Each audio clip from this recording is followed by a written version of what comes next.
Gulliver's Travels into Several Remote Nations of the World. Part 1. A Voyage to Lilliput. Chapter 7. The author, being informed of a design to accuse him of high treason, makes his escape to Blefuscu. His reception there. Before I proceed to give an account of my leaving this kingdom, it may be proper to inform the reader of a private intrigue which had been for 2 months forming against me. I had been hitherto, all my life, a stranger to courts, for which I was unqualified by the meanness of my condition. I had indeed heard and read enough of the dispositions of great princes and ministers, but never expected to have found such terrible effects of them, in so remote a country, governed, as I thought, by very different maxims from those in Europe. When I was just preparing to pay my attendance on the Emperor of Blefuscu, a considerable person at court, to whom I had been very serviceable, at a time when he lay under the highest displeasure of his Imperial Majesty, came to my house very privately at night, in a close chair, and, without sending his name, desired admittance. The chairmen were dismissed. I put the chair, with his lordship in it, into my coat pocket, and, giving orders to a trusty servant, to say I was indisposed and gone to sleep, I fastened the door of my house, placed the chair on the table, according to my usual custom, and sat down by it. After the common salutations were over, observing his lordship's countenance full of concern, and inquiring into the reason, he desired I would hear him with patience, in a matter that highly concerned my honour and my life. His speech was to the following effect, for I took notes of it as soon as he left me. "You are to know," said he, "that several committees of council have been lately called, in the most private manner, on your account, and it is but 2 days since His Majesty came to a full resolution.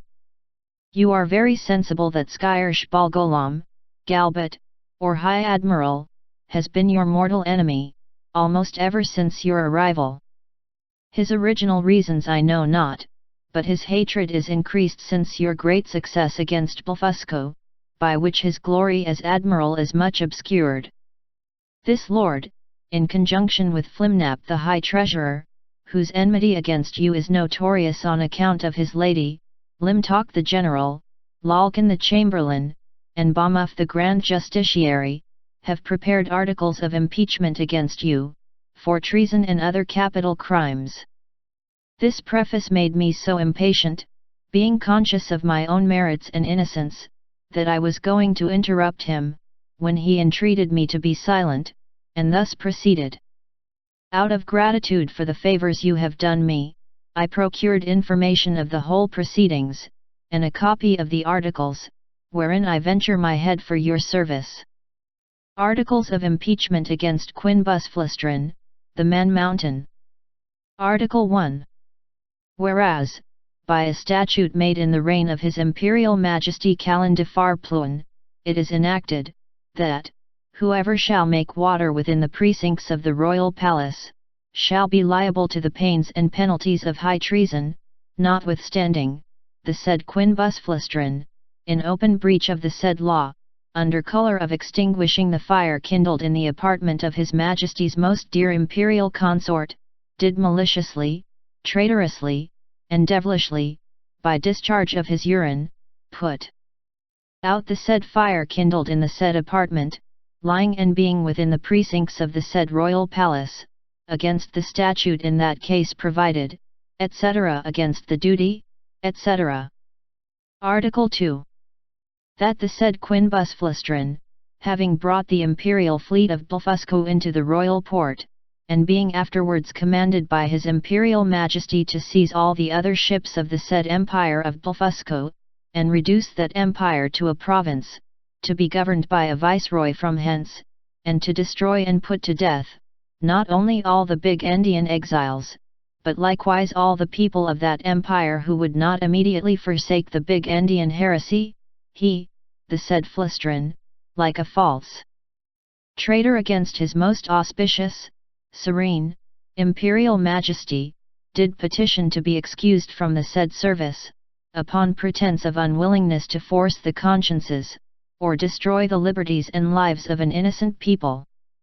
Article 3.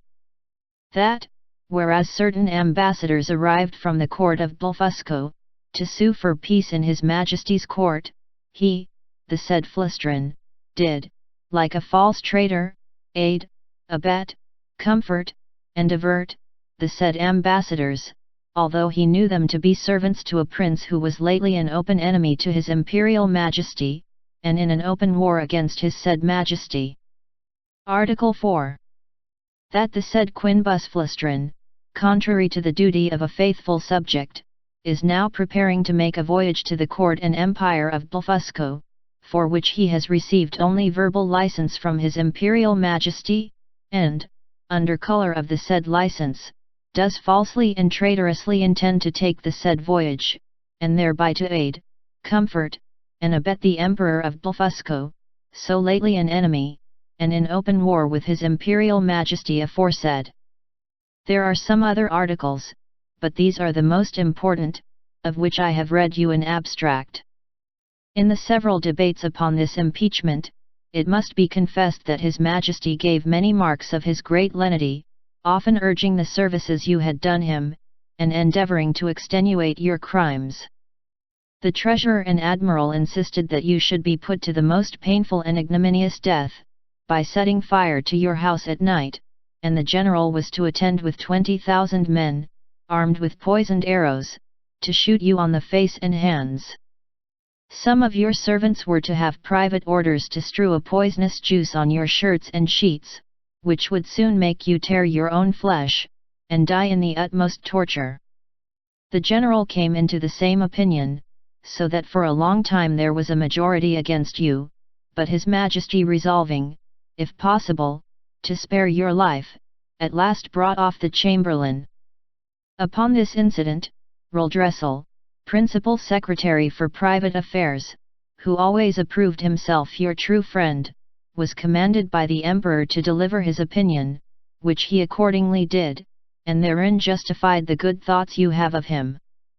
He allowed your crimes to be great, but that still there was room for mercy, the most commendable virtue in a prince, and for which His Majesty was so justly celebrated. He said, the friendship between you and him was so well known to the world, that perhaps the most honourable board might think him partial. However, in obedience to the command he had received, he would freely offer his sentiments. That if His Majesty, in consideration of your services, and pursuant to his own merciful disposition, would please to spare your life, and only give orders to put out both your eyes, he humbly conceived, that by this expedient justice might in some measure be satisfied, and all the world would applaud the lenity of the Emperor, as well as the fair and generous proceedings of those who have the honour to be his counsellors. That the loss of your eyes would be no impediment to your bodily strength, by which you might still be useful to His Majesty, that blindness is an addition to courage, by concealing dangers from us, that the fear you had for your eyes, was the greatest difficulty in bringing over the enemy's fleet, and it would be sufficient for you to see by the eyes of the ministers, since the greatest princes do no more. This proposal was received with the utmost disapprobation by the whole board. Bolgolam, the admiral, could not preserve his temper, but, rising up in fury, said, he wondered how the secretary durst presume to give his opinion for preserving the life of a traitor, that the services you had performed were, by all true reasons of state, the great aggravation of your crimes, that you, who were able to extinguish the fire by discharge of urine in Her Majesty's apartment, which he mentioned with horror, might, at another time, raise an inundation by the same means, to drown the whole palace, and the same strength which enabled you to bring over the enemy's fleet, might serve, upon the first discontent, to carry it back, that he had good reasons to think you were a big Indian in your heart, and, as treason begins in the heart, before it appears in overt acts, so he accused you as a traitor on that account, and therefore insisted you should be put to death. The treasurer was of the same opinion, he showed to what straits His Majesty's revenue was reduced, by the charge of maintaining you, which would soon grow insupportable, that the Secretary's expedient of putting out your eyes, was so far from being a remedy against this evil, that it would probably increase it, as is manifest from the common practice of blinding some kind of fowls, after which they fed the faster, and grew sooner fat, that His Sacred Majesty and the Council, who are your judges, were, in their own consciences, fully convinced of your guilt, which was a sufficient argument to condemn you to death, without the formal proofs required by the strict letter of the law. But His Imperial Majesty, fully determined against capital punishment, was graciously pleased to say, that since the Council thought the loss of your eyes too easy a censure, some other way may be inflicted hereafter. And your friend the Secretary, humbly desiring to be heard again, in answer to what the Treasurer had objected, concerning the great charge His Majesty was at in maintaining you, said, that His Excellency, who had the sole disposal of the Emperor's revenue, might easily provide against that evil, by gradually lessening your establishment, by which, for want of sufficient for you would grow weak and faint, and lose your appetite, and consequently, decay, and consume in a few months, neither would the stench of your carcass be then so dangerous, when it should become more than half diminished, and immediately upon your death 5 or 6 thousand of His Majesty's subjects might, in 2 or 3 days, cut your flesh from your bones, take it away by cartloads, and bury it in distant parts, to prevent infection, leaving the skeleton as a monument of admiration to posterity. Thus, by the great friendship of the Secretary, the whole affair was compromised. It was strictly enjoined, that the project of starving you by degrees should be kept a secret, but the sentence of putting out your eyes was entered on the books, none dissenting, except Bolgolam the Admiral, who, being a creature of the Empress, was perpetually instigated by Her Majesty to insist upon your death, she having borne perpetual malice against you, on account of that infamous and illegal method you took to extinguish the fire in her apartment. In 3 days your friend the Secretary will be directed to come to your house, and read before you the articles of impeachment, and then to signify the great lenity and favour of His Majesty and Council, whereby you are only condemned to the loss of your eyes, which His Majesty does not question you will gratefully and humbly submit to, and 20 of His Majesty's surgeons will attend, in order to see the operation well performed, by discharging very sharp-pointed arrows into the balls of your eyes, as you lie on the ground. I leave to your prudence what measures you will take, and to avoid suspicion, I must immediately return in as private a manner as I came. His Lordship did so, and I remained alone, under many doubts and perplexities of mind. It was a custom introduced by this prince and his ministry, very different, as I have been assured, from the practice of former times, that after the court had decreed any cruel execution, either to gratify the monarch's resentment, or the malice of a favourite, the emperor always made a speech to his whole council, expressing his great lenity and tenderness, as qualities known and confessed by all the world. This speech was immediately published throughout the kingdom, nor did anything terrify the people so much as those encomiums on His Majesty's mercy, because it was observed, that the more these praises were enlarged and insisted on, the more inhuman was the punishment, and the sufferer more innocent. Yet, as to myself, I must confess, having never been designed for a courtier, either by my birth or education, I was so ill a judge of things, that I could not discover the lenity and favour of this sentence, but conceived it, perhaps erroneously, rather to be rigorous than gentle. I sometimes thought of standing my trial, for, although I could not deny the facts alleged in the several articles, yet I hoped they would admit of some extenuation. But having in my life perused many state trials, which I ever observed to terminate as the judges thought fit to direct, I durst not rely on so dangerous a decision, in so critical a juncture, and against such powerful enemies. Once I was strongly bent upon resistance, For, while I had liberty, the whole strength of that empire could hardly subdue me, and I might easily with stones pelt the metropolis to pieces, but I soon rejected that project with horror, by remembering the oath I had made to the emperor, the favors I received from him, and the high title of Nardak he conferred upon me. Neither had I so soon learned the gratitude of courtiers, to persuade myself, that His Majesty's present 70s acquitted me of all past obligations. At last, I fixed upon a resolution, for which it is probable I may incur some censure, and not unjustly, for I confess I owe the preserving of mine eyes, and consequently my liberty, to my own great rashness and want of experience, because, if I had then known the nature of princes and ministers, which I have since observed in many other courts, and their methods of treating criminals less obnoxious than myself, I should, with great alacrity and readiness, have submitted to so easy a punishment. But hurried on by the precipitancy of youth,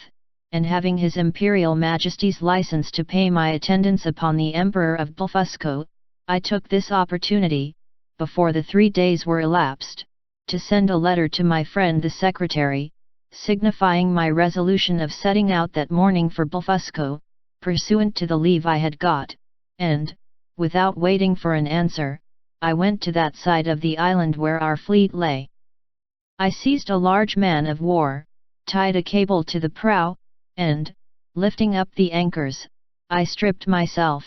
put my clothes, together with my coverlet, which I carried under my arm, into the vessel, and, drawing it after me, between wading and swimming arrived at the royal port of Blefusco, where the people had long expected me. They lent me 2 guides to direct me to the capital city, which is of the same name. I held them in my hands, till I came within 200 yards of the gate, and desired them to signify my arrival to one of the secretaries, and let him know, I there waited His Majesty's command. I had an answer in about an hour, that His Majesty, attended by the royal family, and great officers of the court, was coming out to receive me. I advanced 100 yards. The Emperor and his train alighted from their horses, the Empress and ladies from their coaches, and I did not perceive they were in any fright or concern. I lay on the ground to kiss His Majesty's and the Empress's hands.